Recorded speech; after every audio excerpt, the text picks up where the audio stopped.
أعوذ بالله من الشيطان اللعين الرجيم بسم الله الرحمن الرحيم فوضوا أمري إلى الله إن الله بصير بالعباد ولا حول ولا قوة إلا بالله العلي العظيم حسبنا الله ونعم الوكيل ونعم المولى ونعم النصير والصلاة والسلام والتحية والإكرام على الرسول المسدد المصطفى الأمجد المحمود الأحمد الذي سمي في السماء بأحمد وفي الأرض بأبي القاسم محمد. اللهم صل على محمد وعلى وعلى أهل بيت الطيبين الطاهرين المعصومين المظلومين المنتجبين الذين أذهب الله عنهم الرجس وطهرهم تطهيرا. اللهم صل على محمد. وقل رب اشرح لي صدري ويسر لي أمري واحلل عقدة من لساني يفقه قولي.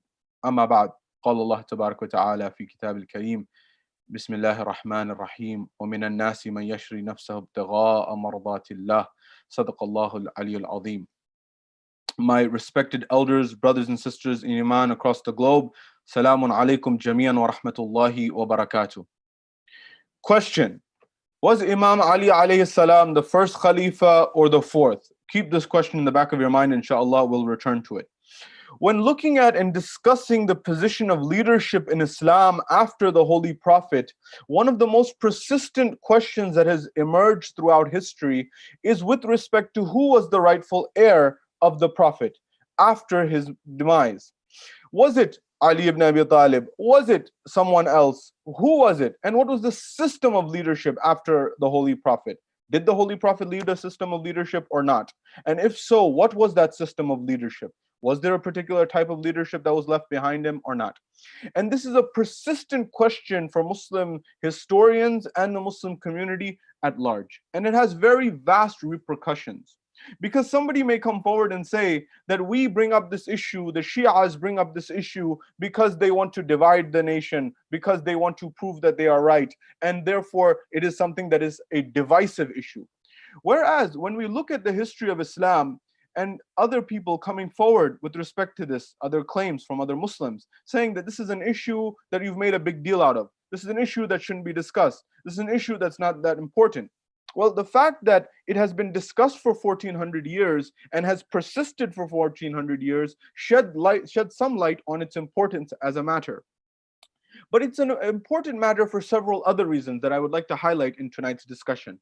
Because the basis of our belief system, the basis of our iman, the basis of our deen is based on what are called the roots of religion, the foundation of the religion. That is Tawheed, Adala, Nabuwa, Imama, Qiyama, or Ma'ad. That idea that we have to have our own proof, our own evidence for certain things. For example, I may go on the day of judgment before Allah subhanahu wa ta'ala, and I may be able to say that in terms of fiqh, in terms of jurisprudence, in terms of the branches of faith, in terms of salah, sawm, for example, amar bil ma'ruf, nahi anil munkar, tawalli, tabarri, all of these things, I can say, for example, I followed XYZ marja. For example, Sayyid Sistani. For example, Sayyid Hakim. For example, Sayyid Sheikh al-Najafi. For example, Sheikh Ishaq Fayyad. You take your pick. Ayatollah Wahid al-Khurasani. I may be able to say that for my fiqh, for my jurisprudence, but I cannot come forward and say on Yawm al-Qiyamah to my Lord, my Creator, that I, for example, I did taqleed in my beliefs, in my tawheed and in tawheed, adala, nubuwa, imama, ma'ad, these things. I cannot say that I refer to a marja on this. Every individual must have their own dalil, their own istidlal, their own proof, their own evidence on these matters. Therefore, when this question emerges, why do I follow Ali ibn Abi Talib? Why is Imam Amir al-Mu'mineen my Imam? That why do I accept him as the first Khalifatahu bila fasl, without any gap after Rasulullah? And why do I not accept other people? And furthermore, for the Muslim community at large, when they come forward and tell me, as a follower of Ahlul Bayt alayhimus salam, that you believe that Ali is the fourth or the first, and we believe he's the fourth, what's the difference? What's the big deal? It is a big deal. And the reason that it is a big deal and why history marks this and why our belief system is contingent upon it, ours as well as yours, is for the following reasons that I will highlight in this conversation that we will have in the next few minutes together. That is, number one, I want to look at what was the state of the Muslim empire, what was the state of the Muslim nation after Rasulullah, what had emerged historically during the Khilafah time of Abu Bakr and Umar especially, and leading into Uthman? What had happened historically? Number two, I want to look at this issue of the Khilafah and who is the Khalifa after Amir al-Mu'mineen. How is it so central to our belief system? Not only Shia, but also Ahl Sunnah. And what are the repercussions of this worldview? Number three is the worldview itself. That is, everything is based on a worldview. And the worldview that Muslims may have grabbed and the worldview that Muslims may have captured may not be their own. What does that mean? That means that worldview that Muslims may follow and adhere to, it may be that that worldview was actually reverse engineered by someone else. And who was that someone else? The other element that I want to go to is what is it that the companions of Amir al-Mu'mineen said and highlighted with respect to the position of Ali ibn Abi Talib, with respect to the position of Imam Amir al-Mu'mineen, and how vital and how important is this position? What have some other historians of Islam said with respect to the position of Ali ibn Abi Talib, and how important and how integral is that? Keep all of these points in mind, these 5 points in particular, and we'll look at this topic and analyze it to understand better. Was Ali ibn Abi Talib the first or the fourth? And why is this relevant? And why is this important to you and I living in America, living in the United Kingdom in 2020, inshallah? Beginning with the first point, what was the state of the Muslim empire after Rasulullah, the Muslim nation after Rasulullah? After Rasulullah, there was a moment in time where there was an emergence and there was a call and a cry for leadership. Different people wanted to come forward and take on the mantle of leadership. And in this, we saw that there was a gathering at Saqifa, Banu Sa'ada, where there was an argument or discussion amongst the different companions or the so-called companions of the Prophet. And when they began to discuss and have this argument amongst themselves, there was no consensus amongst the companions at Saqifa Banu Sa'da. There was no consensus. Up until the point that Umar ibn Khattab draws his sword and he says that I will end anyone who does not pledge allegiance to Abu Bakr. And it was something that is called fear and trepidation emerged, that if you do not pledge allegiance to Abu Bakr, then you will be killed. And so this fear, this trepidation emerged. Historical facts. This is not to divide anyone or any nation. I'm laying out the facts for the world to see. That is, one makes their own decision based on the analysis. So it was a fear of trepidation and compulsion and coercion that one must follow Abu Bakr, otherwise Omar drew his sword. This was the first level. When he became the Khalifa Abu Bakr, he established a system where he was the person who was ruling over the nation. As time progressed and it came into the era of Omar, Omar was not appointed and did not rise to the state of Khalifa the same way that Abu Bakr did. Abu Bakr was appointed how? It was, they say, a vote which had coercion in it because Omar instigated it. But nonetheless, they say it was a democratic vote. By the way, Plato, Aflatun, was against democracy for this very reason. Why? Plato argued in his Republic that whenever you will have democracy ruling, you will have mob rule. You see this in today's world today. People are coming forward and saying, open up the city, open up the country, open up the world, because we want to get back to our normal lives. But the experts in the field are coming forward and saying, you don't know the ramifications of this from a scientific perspective, for example. You don't know the ramifications. The people who are experts in infectious diseases, they are the ones who should be consulted. This is what Plato argued, that if you ask the lay person, the person who's voting in society, if you ask them what they want, they may not have expertise in that matter. And it is not until all the philosophers become kings and all the kings become philosophers. This is where Farabi, the person who's called Muallim al-Thani in Islamic philosophy, he came forward and said, that philosopher king that Plato was talking about was none other than Rasul al-Azam. That's why when we look at this and we analyze why we have this belief system, there's a logic behind it. Karen Armstrong, a scholar who has dedicated her life to looking at Judaism, Christianity, Islam, Hinduism, Buddhism, all the major religions of the planet, she said if there's any religion on this planet that adheres as closely in theory to the republic or the philosopher king of Plato, of Aflatun, it is Shia Islam. Because they have a system of 12 vicegerents, 12 princes to lead one after the other, and they have philosopher king theory. but in practice it was not implemented because of what people did to the imams. I say this because, coming back to the point, Abu Bakr is appointed through the political system, the general consensus that was coerced. Number one. Number two, Omar was appointed how? Was it a vote again? No. Omar was appointed by Abu Bakr, direct. First one appointed the second one. Well, when Omar came to power, what happened historically? When he came to power, you look at the history, you look at the data, you see that the Muslim empire began to expand. When the Muslim empire began to expand, it expanded into Persia and other places as well.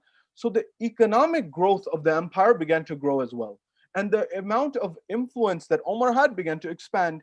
And there was a vested interest amongst people to keep the status quo going. Why? Because they were conquering lands. As they were conquering lands, they were going towards, for example, Andalus in Spain, and Granada and Cordoba on one side, and they're going towards, for example, Persia on the other side, and they're expanding in every way. Well, as this expansion and the conquering continues, what happens? Wealth increases, income increases. The more lands they conquer, the more wealth and more income comes from the looting and the plundering, for example, or whatever was going on. And so as a result of that, the people wanted to maintain the status quo. Why? Because they were living well, they had good income, they had good wealth. As the empire is expanding, they're doing well. And this led to an environment that there was tumult, and there was a situation and a scenario where amongst the chieftains who were leaving, Omar and his likes, there was some treachery, to the extent that Ayatollah Hakim in his book, he highlights this point, and he said that on his deathbed, according to not him only, he cites Ahl Sunnah scholars, that Omar on his deathbed, after he had an assassination attempt on him, on his deathbed he called out and he said to the chieftains of Quraysh, the people who were close to him, I doubt and I wonder as to whether this assassination attempt that was done on me was done with your knowledge and insight. You knew about this. He's highlighting that they didn't have trust amongst one another. Furthermore, in Tariq al-Tabari, is Tabari a Shia scholar? Tabari is not Shia, he's from Ahl Sunnah. Tabari highlights that Omar did not allow any of the companions, any of the Sahaba, any of the people who were the companions of Rasulullah to leave Medina. He did not permit them to leave Medina. Why didn't he permit them to leave Medina? Because he had a fear that if they go to another town, they leave Medina, they go to another town, a nearby town, they become a saint there. The people begin to praise him. They begin to say, wow, you're a companion of Rasulullah. We never saw a companion of Rasulullah. They began to revere him. He gets clout. He begins to get a gathering. He begins to get forward. And he says that I can build an army, and he goes to attack Medina.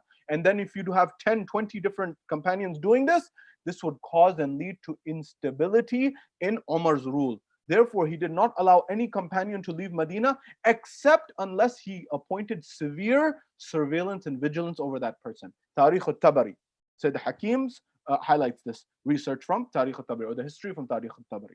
This is how the tumult and the environment had emerged during the time of Umar. So the seeds of discord had begun to be sown. Uthman's time as well. Uthman historically was the first Umayyad ruler in terms of lineage and in terms of heritage. He was Umawi. Umawi meaning the same line and the same tribe, the same clan as Muawiyah ibn Abi Sufyan. The same tribe, the same clan as, for example, Yazid ibn Muawiyah. The first one from that line was Uthman bin Affan.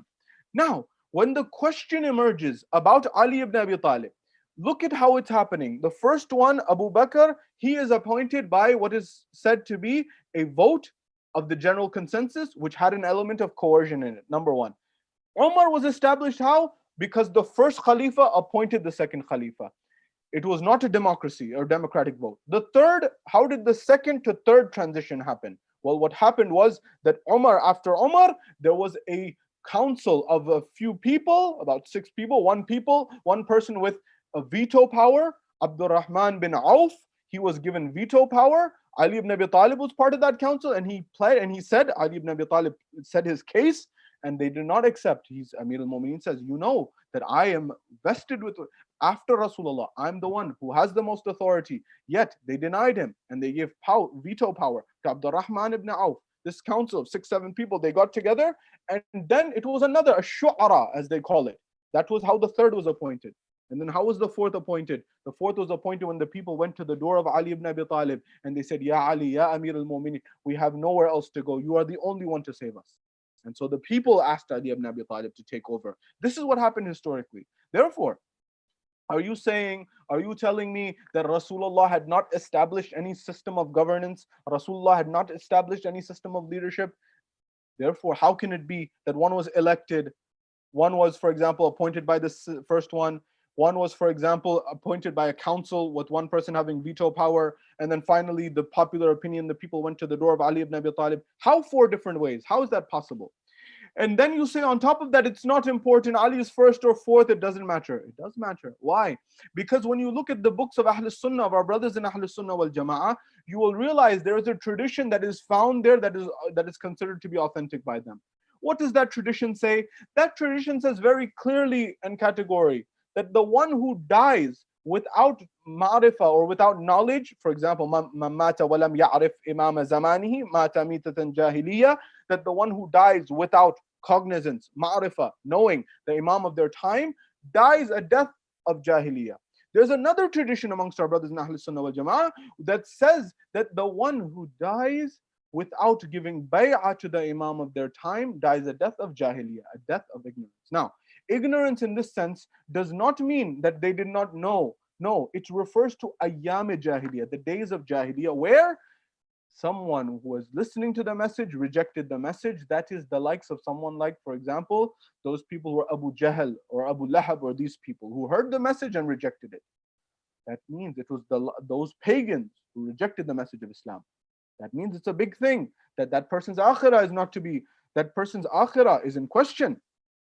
So therefore, principle number one, that man mata wa lam ya'rif imam zamani, the one who dies without ma'rifah. But no, the tradition from our brothers in Ahl Sunnah says the one who does not give bay'ah to the imam, that person is gone astray, or jahiliyyah, is in the state of jahiliyyah. Number one.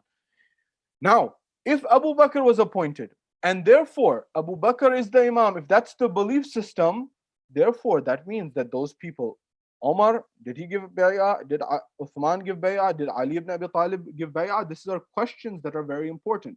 And that means that if Ali ibn Abi Talib was the first, and he was the rightful, and he's the one who is Khalifatahu bila fasl, and Ali ibn Abi Talib is the rightful one, and Abu Bakr took his seat, or Omar took his seat, or Uthman took his seat, that means that they have erred. That means they have made a mistake. Why? Because the hadith of the Prophet is saying very clearly, the tradition of the Prophet is saying very clearly, that the one who does not give bay'ah to the rightful imam of their time, they're dying a death of ignorance. That means that we must look at what's right. We must look at what is truth. We must look at what is the righteousness. In fact, furthermore, the tradition says, يَوْمَ نَدْعُ كُلُّ أَنَاسٍ بِإِمَامِهِمْ. That is on the day of judgment, on the day of resurrection, that when we will be in the court of Allah subhanahu wa ta'ala, after resurrection, in the day of judgment, that every imam will be raised, every person will be raised with their imam, their guide. That means if someone took someone else besides Ali ibn Abi Talib as their imam, they'll be raised with that person. For example, if Ali ibn Abi Talib is on one side and Muawiyah is on the other side, one group will be raised with Ali ibn Abi Talib, the other group will be raised with Muawiyah. Who's right? If both of them are claiming to be the leader, one of them's right, one of them's wrong. Furthermore, when we look at this question about what is right and who should be followed and who's the righteous one to follow, how can we say that at one moment Muawiyah is fighting against Ali ibn Abi Talib in Siffin? How is it that we can say in the battle of Camel, the battle of Jamal, Ali ibn Abi Talib is on one side, and on the other side you have Talha, Zubair, Aisha, that they're both right? These questions have to be answered. That's why the issue of Ali being first or fourth is so critical within Islamic history. Because if you say that Muawiyah is also right, and Talha and Zubair and Aisha are also right, and Ali is also right, that means that, are you being consistent across the board? What do I mean here? Because if you look at the history of Islam and the histories of Muslims, when it came to the issue and when it came to the matter of those people who opposed Abu Bakr, what happened? What did they say? Ibn Abi Quhafa, what did they say? When the Muslim world came forward, they said that anyone who opposed Abu Bakr, anyone who opposed him is considered to be murtad, is someone who is an apostate, someone who is outside the fold of Islam. This was the statement. that anyone who opposes is Abu Bakr, the first Khalifa according to Muslims, that person, that is considered to be an individual who is somebody who is murtad, outside the fold of Islam, apostate. But what do they say? Stay right there. If that's your view, that anyone who opposes the Khalifa of the time, that person's an apostate, stay there, don't move. Stay right there philosophically in your mind. Okay. What about someone who opposes Ali ibn Abi Talib at the Battle of Siffin, at the Battle of Jamal? What about those people? The person who comes against Ali ibn Abi Talib at Jamal, Talha, Zubair, Aisha, the people who come against Ali ibn Abi Talib at Siffin, Muawiyah, are they also people who are murtad and apostate because they came against the Khalifa of the time? The Muslim world comes back and says, no, they made an error in ijtihad. They made an error in their deduction of their analysis, and that's an error in judgment. Ali was more right, and these people were wrong. Hold on a second. 1 second, you're saying the person who opposes the first Khalifa, that person is murtad, outside the fold of Islam. On the other side, you're saying the person who opposed Ali ibn Abi Talib, the people who not only opposed him, they went to battle against him, they went to fight him. That those individuals are somehow they made a mistake in ijtihad. You're giving them a clean pass, a to-go pass, a get out of jail free card. Why this double standard with respect to Ali ibn Abi Talib? Why this dual standard? Why it may very well be what we said at the beginning of our lecture series. Your worldview. Your worldview may not be your own worldview. What do I mean? Philosophers, Nietzsche and the likes and many others throughout history have said, you tell me where you live, the time and space. Two things, zaman and makan, and I will tell you what your views are without you saying a word. That view, that this idea that Ali ibn Abi Talib, anyone who opposed him, they were doing a error in ijtihad, and Ali was more right, but they were also right. Referring to Talha, Zubair, Aisha, and also Muawiyah, that was a creation of the Umayyad dynasty, the Umayyad dynasty. That view was reversed engineered so that people would believe it, and therefore they would say that Muawiyah was also right, Ali was also right. Talha, Zubair, and Aisha were also right, Ali was also right. That view is not your view. That is the view that has been planted in your mind by the Umayyad dynasty. Someone has to ask the difficult questions from the Muslim world. Why has this happened? What happened historically? This is also why the doctrine of predestination, complete predestination, emerged and still exists till this day. For this very reason. Why? That this group came forward, they said, how can we legitimize our rule? The Umayyads began to say, how can I legitimize my rule? I'm sitting in this seat, which should be the right of Rasulullah or his progeny, but I'm here. How do I legitimize my rule? The way they legitimize their rule is they said that everything is predestined by Allah subhanahu wa ta'ala. Allah has knowledge over all things. And Allah is anything that happens in our world, it's happening with the knowledge and insight and the will of Allah subhanahu wa ta'ala. Then the fourth level, they came forward and said, well, this Khalifa who's ruling, it's happening under the vision of Allah, the knowledge of Allah, the guidance of Allah. Therefore, because it's happening under the knowledge, the vision, the insight, and the predestination of Allah, that means that Allah accepts it and Allah put it in place. And therefore, if Allah put it in place, anyone who speaks out against the Khalifa of the time, that person is speaking out ultimately against the will and the knowledge and the view of Allah subhanahu wa ta'ala. Therefore, they are to be killed. This is the level of reverse engineering of the mentality that existed. To my brothers in Ahlus Sunnah wal Jama'ah across the globe, when we revive and when we commemorate Ali ibn Abi Talib, salawatullah salamu alayhi, when we do this, it's not because we're trying to raise his level above what it is. Allah has exalted his position. Who are we to exalt his position? It's because Allah had decreed his position to be such. But we're trying to highlight and analyze what was going on and what's going on in your mind. And by the way, this is an issue, if you consider it, it's an issue, at least on our front, of not a new view. It's rather something to revive the view of old scholars. How? Ahmad ibn Hanbal, in our brothers in Ahlus Sunnah wal Jama'ah, there's different schools of thought. Hanafi, Maliki, Shafi'i, Hanbali. These are the four schools of fiqh. One of the books of fiqh, or one of the books of hadith, is Musnad of Ahmad ibn Hanbal. Ahmad ibn Hanbal, is he Shia? Is he a follower of Ahlul Bayt alayhimus salam? No. Rather, in fact, you will find the opposite of this in many respects.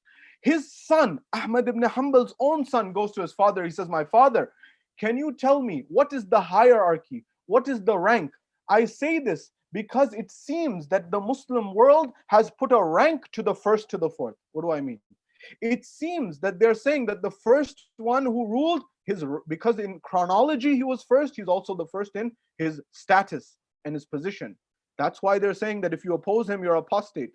The second one, he's less than the first, but he has a higher status than the third and fourth.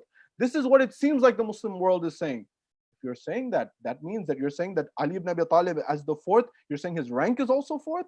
I need to question that. I need to answer that. I need to respond to that view. That's why I'm answering. Ahmad ibn Hanbal's own son, he says, my father, you are a scholar of hadith. You are a scholar of so many works. Can you tell me the order, the rank of the companions of Rasulullah after Rasulullah? Who are they? He says, he begins to say, name one, and name two, and name three, and name four, and name five. He goes down the list. He goes down the list all the way through. His son's waiting, his son's waiting, his son's waiting, up until the point, a moment comes where he says, my father, I'm shocked, I'm astonished that you mentioned all these companions, but not once did you mention the name of Ali ibn Abi Talib. You didn't mention the cousin of Rasulullah, the son-in-law of Rasulullah, the brother of Rasulullah, he named him himself.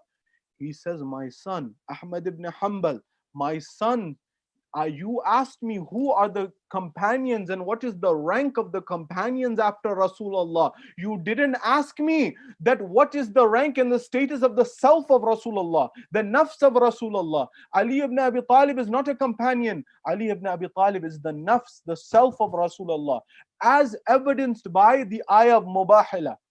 Mubahila is not to be taken lightly, that the Quran stated, Anfusana wa anfusakum, that bring yourselves, bring yourselves, we'll bring ourselves. In the place of his self, Ali ibn Abi Talib was brought by Rasulullah. That is, that even Ahmad ibn Hanbal recognized this. Further than this, Tafsirul Kabir, Fakhruddin al-Radhi, Ayatullah Wahid al-Khurasani, Ayatullah Wahid al-Khurasani. In fact, some say perhaps one of the A'la Marja' of this time, one of the most learned perhaps of this time, along with Sayyid Sistani and Sayyid Hakim and these great scholars. This individual says that if you put all of the scholars of Ahl Sunnah wal Jama'ah on one side of the scale, and you put Fakhruddin al-Razi, not a Shia, Ahl Sunnah scholar, on the other side of the scale, the weight of the knowledge of Fakhruddin al-Razi will be more than all of Ahl Sunnah combined. This is a Shia scholar, Ayatullah Wahid al-Khurasani, validating that this person had some knowledge. This person, Fakhruddin al-Razi. What does Fakhruddin al-Razi say? He says in the verse of Mubahila, in the tafsir of the verse of Mubahila, with respect to Ali ibn Abi Talib, he says Ali is exalted above all others because if anyone, Allah made Ali ibn Abi Talib as close to the nafs of Rasulullah in creation as any human being has come to. That means that when Allah created Ali ibn Abi Talib, He made him as close to any creation as Rasulullah, to Rasulullah as any individual can become. That's the position, that's the height, that's the fadila, that's the merit. Musnad Ahmad ibn Hanbal, Imam Ahmad ibn Hanbal, not Shia. Fakhruddin al-Razi, not a Shia. He's highlighting that Ali ibn Abi Talib is the nafs of Rasulullah, and that Rasulullah who's rahmatan lil alameen, who's the Rahman all of nations, that Ali ibn Abi Talib, that individual, he's not exalted above this first, second, third Khalifa, for example. No, rather, Ali ibn Abi Talib is at that station and that level that you and I cannot fathom. What level? We're told when Ali ibn Abi Talib is struck, and he has been struck on the 19th, and that same place that he was struck by Amr ibn Abdul Wud, that began to bleed. And when the blood began to seep and the poison began to seep, we're told that Ali ibn Abi Talib, he called his companions nearby. He called all of his nearest companions and he said, my companions, I want you to ask me whatever you want to ask me before I leave you. Saluni qabla an tafqiduni. The one who asked on the mimbar, he's asking now. I'm about to leave very quickly. I'm about to leave very soon. Tell me, ask me what question you have. I will answer you for your sake. At that point in time, the Imam, there's a narration that says the Imam asked, keep it brief, keep it quick, because I'm in a very quick, let me answer it quickly. At that point in time, one of the companions of the Imam was a man by the name of Sa'sa bin Sawhan. Sa'sa bin Sawhan, the brother of Zayd bin Sawhan. Sa'sa was a person who was a great orator and he was a courageous man. Sa'sa, we want to look at the truth, look at what Sa'sa says. Sa'sa was asked by Muawiyah ibn Abi Sufyan. He was asked that, oh, Muawiyah said, oh Sa'sa, you know Ali ibn Abi Talib, you know me. who is greater? And he said that, tell me about my merits. Am I worthy to sit in the seat of Khilafah? Should I be sitting in the seat of Khilafah? Is this where I should be? What is your view on this issue? He said that he began to look at it, and look at this. You're standing in front of the ruler of the time, and he can have your head cut off. But look at the courage of Sa'sa. Look at the audacity of Sa'sa bin Sawhan. He said that this place, the people, those who rule by might, those who rule by fear, those who rule by entrenching and implanting fear in the hearts of people, those are not true rulers. He says, by Allah, on the day of Badr, you did not have a sword nor an arrow in your hand for the Muslims. He's highlighting the historical facts. Sa'sa is telling Muawiyah, on the day of Badr, which side were you on? Where were you? Were you with Rasulullah? Were you with Ali ibn Abi Talib? Were you with Hamza? Were you with the Muslims? Who were you with on the day of Badr? He says, on the day of Badr, you did not have an arrow nor a sword in your hand for the Muslims. No, rather, you are a tulaqa ibn tulaqa, that you are a freed person and you are the son of a freed person. Referring to what?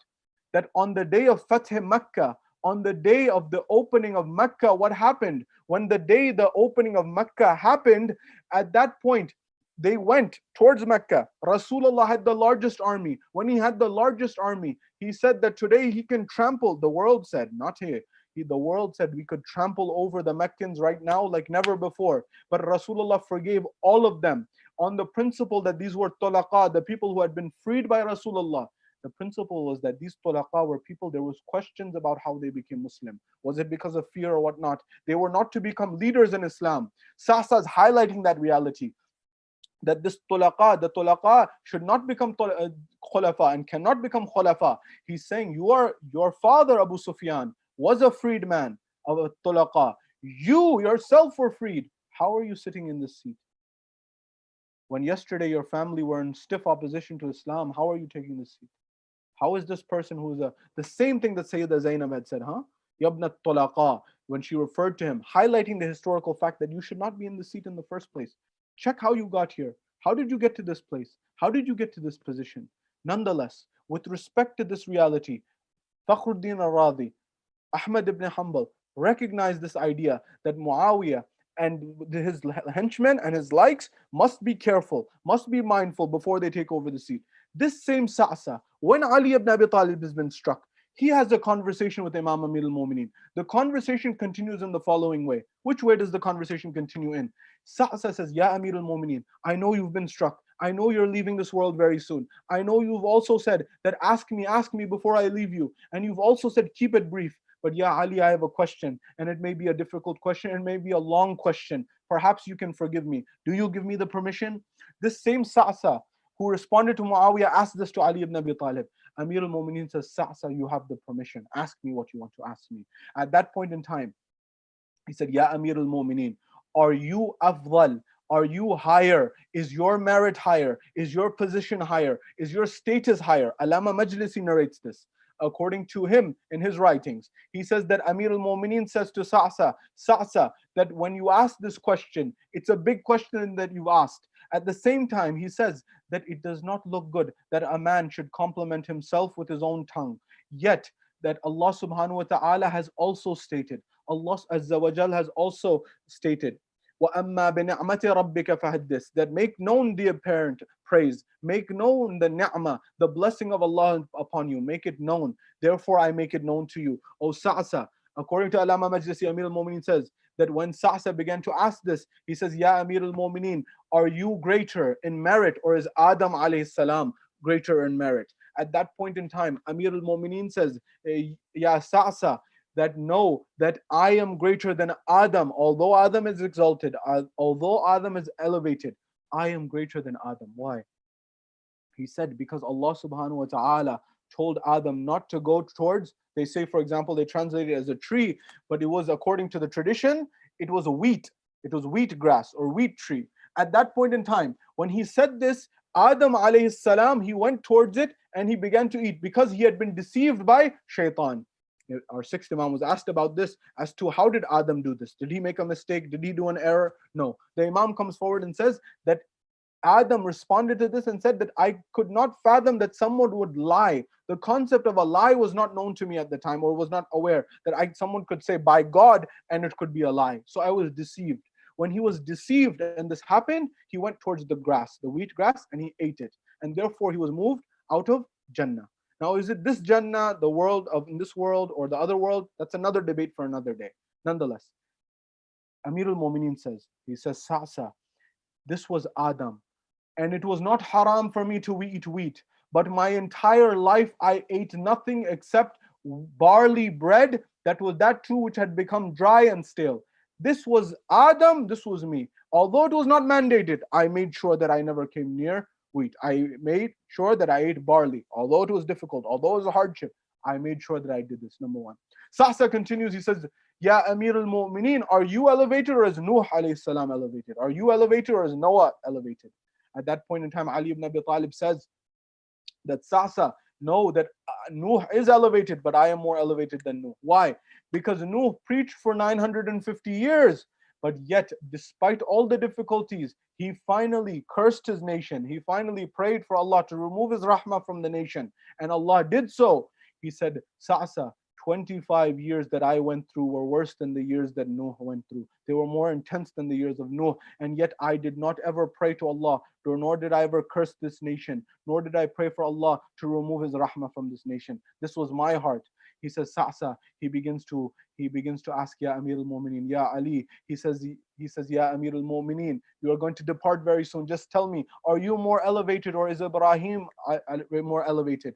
He says, Sa'sa, no, that Ibrahim is exalted. Ibrahim is elevated, but I am more exalted, more elevated than Ibrahim. He says, why? He says, because Ibrahim, he asked Allah to show how will you resurrect the dead? How will you bring the dead back to life? Allah says to Ibrahim, Ibrahim, do you not have certainty? Do you not have belief? Do you not believe that I can do this? The one who gave you life in the first place? He says, no. He says, Ya Allah, he says to his Lord, that so that I can increase my yaqeen, my certainty and the tranquility in my heart, that I can have a sense of certainty and belief, and seeing this to increase my certainty and my yaqeen and have peace of mind and peace of heart. This is what Ibrahim says. He says, I, Ali, had said in my life, لَوْ قُشِفَ الْغِطَاءَ لَمَا رَزَقْتُ يَقِينًا, that if you remove the curtains of the world, of the universe, of the secrets, still the yaqeen, the certainty and the certitude of Ali ibn Abi Talib will not increase. This is Ali ibn Abi Talib. Therefore, he's more elevated. Sa'sa says, Ya Amir al-Mu'mineen, you are Musa alayhi salam. Very interesting. At that point in time, we're told that Ali ibn Abi Talib says, Musa was very exalted. He was very high, but I'm more exalted. He says, why, Ya Amir al-Mu'mineen? He says, because when Musa alayhi salam, when Allah told him, اذهب ila Fir'aun innahu tagha, that go towards Fir'aun, he has transgressed, he proceeded. When he proceeded forward, there was a moment where he killed a young boy, a young Egyptian. When he killed him, at that point in time, he fled the city. When he fled, when he was going back towards Fir'aun, at that point in time, we're told that Fir'aun, at this moment, Musa alayhi salam asked for a companion. He asked for Aaron. He asked for Harun as a supporter to help him in speech and to help him in protection and to help him in all these other things. When he asked for this help, he was a great prophet, but he asked for help. He says, Ali ibn Abi Talib says, I was asked by Rasulullah, I was asked by the Holy Prophet to deliver Surah Al-Bara'at. I was asked by Rasulullah to deliver Surah At-Tawbah to the Meccans and tell them that you are to leave Mecca because Allah is upset with you transgressing all your bounds and transgressing all of the agreements. You are to leave. He said, when I went there was not a single person in the city of Mecca. After I left Medina going towards Mecca, there was not a single person in all of Medina that did not have at least one relative who had not been killed at my hands in the battle of Badr and Uhud and the likes. Because every person had either a cousin, a brother, a relative, someone who was near, someone who was dear, who had been slaughtered at my hands. They all had animosity. They all had hatred. They all had all of this towards me, and yet I went towards Mecca with Surah Tawbah, with Surah Bara'at, and I stood on the mount. And Mecca is that place where one should preserve the sanctity of the Kaaba. At that point, Amir al-Mu'minin was not wearing any armor. In front of all of these people, he went towards the Kaaba. And by the Kaaba, he stood there and he says, Surah Bara'at, Surah Tawbah has been revealed. He recited onto them and said, you are to leave. Only the courage of Ali ibn Abi Talib could allow for this happen. He says, Sa'sa, therefore, as elevated as Musa is, I never asked for a companion. I never asked for a support. I always at every moment went with myself or I supported Rasulullah. Furthermore, he continues and he says, Ya Amir al-Mu'mineen, are you more elevated or Isa? Who is more elevated? At that point in time, he says, Isa is very elevated, but I am more elevated. Why? Because when the mother of Isa was going to be, when Isa was going to be born, the mother of Isa, Maryam alayhi salam, she was in the vicinity of the house of worship of God. And Allah said that this is a place of worship. You are to leave here. You are to leave this vicinity. This was the mother of Isa. At the same time, when I was to be born, my mother was not in the Kaaba. She was outside of the Kaaba, but she was invited inside the Kaaba so that I am to be born inside the Kaaba. Isa's mother was asked to leave the vicinity because this is a holy place. My mother was asked to enter into the very house of God in order for me to be born.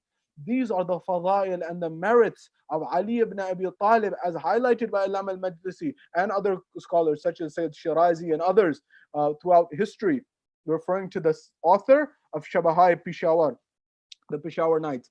These various scholars have highlighted this tradition that Sa'sa understood at the final moments of Ali ibn Abi Talib. If there was anyone, there was only Ali ibn Abi Talib who was supposed to be the rightful Khalifa after Rasulullah. And those people who took this position, they must understand that the same way that you treat Abu Bakr and you say that Abu Bakr, anyone who opposed him is an apostate and left the fold of Islam, then don't have a double standard. When you say Ali ibn Abi Talib and you say that's the one who opposed Ali ibn Abi Talib, the same principle should apply. The same concept should apply. And that is that person, whether it's Talha and Zubair or Aisha, or whether it's Muawiyah, anyone who went against the position of Ali ibn Abi Talib, that person must be apostate. Yet this does not exist. This fairness does not exist amongst the Muslims today, unfortunately. I ask this question and I leave this question for the Muslim Ummah. Why was it that they did this with Ali ibn Abi Talib? And furthermore, why is it that the animosity that took place after the assassination of Ali ibn Abi Talib, why did that continue in his line? Because as Sayyid Hakim highlights in his book and his works as well, he highlights that this idea that it was not against Ali, they had animosity against Rasulullah. And because they could not take out their revenge on Rasulullah, because Rasulullah was the clear leader of Islam, they said, who's the closest person to Rasulullah? Let's take out our revenge on him. That's why Yazid said after Karbala, Laibat Hashim bil mulk, wala khabaran wala ja'a nazal. He said, Hasha lillah. He said that there was no wahi, there was no revelation. This was just a game that Banu Hashim had played with the people. It was that animosity that Abu Sufyan had against Rasulullah, that Muawiyah had against Ali ibn Abi Talib, that Muawiyah had against Imam Hassan alayhi salam, that for example Yazid had against Imam al-Hussein alayhi salam. This was the truth of the matter. They hated the righteousness. They hated the honesty. They hated the integrity. That's what they were trying to slay with Ali ibn Abi Talib. Why else for 90 years in the masajid of Sham, in Damascus, in the Levant, would they curse Ali ibn Abi Talib? This view, and I finally invite all of the Muslim world to think and reflect on this point. Is Ali the first or is Ali the fourth? You ask yourself, if Ali is the fourth, then give him at least the same courtesy you give the first. Because the first one, the ones who oppose the first are apostates. But the ones who oppose the fourth, they are considered people who did error and ijtihad.